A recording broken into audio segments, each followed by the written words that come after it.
nikubalie nisome hii kando na ule utaratibu. Nitasema yale yote ninafanya kwa ufupi, lakini kwanza nikubalie nipeane tribute zangu leo, kwa sababu pia jana nilimuuliza rais wetu Mheshimiwa William Ruto kwamba leo ilikuwa tusherekee maisha ya baba Raila Amolo Odinga.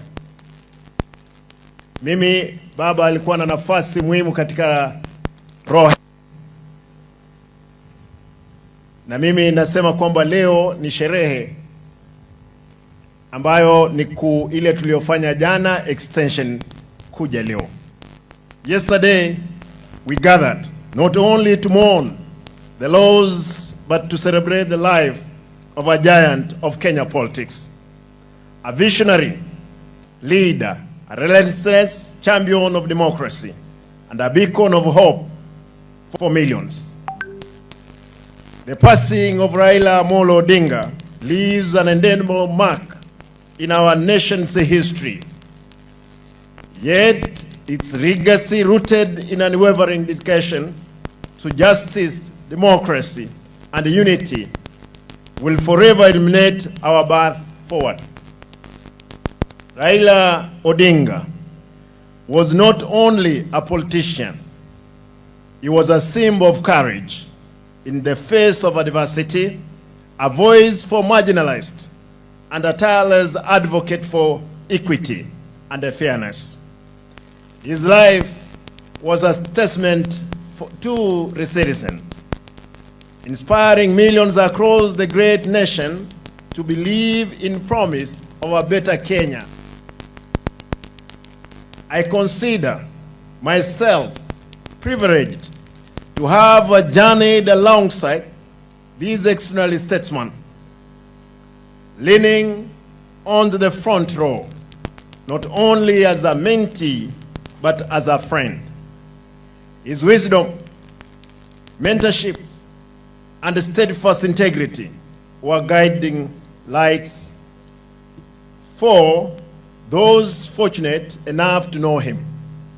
He consistently placed the nation's interests above personal gain, a true embodiment of servant leadership.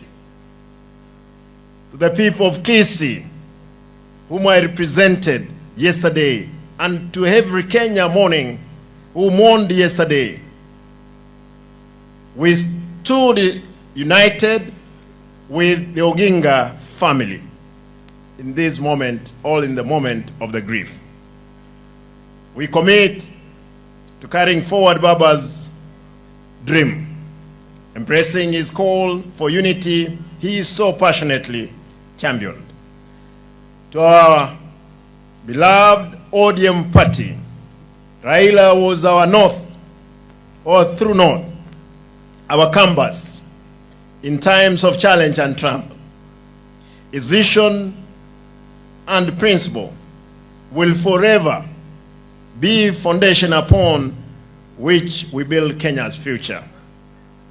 As we said goodbye to Baba Raila Amolo Odinga, let us honor him, all honor his memory by living out the values he held dear: unity, hope, courage, and unwavering service to our beloved nation. May his legacy inspire us all to work relentlessly towards Kenya he envisioned, a nation of justice, peace, and opportunity for every Kenyan.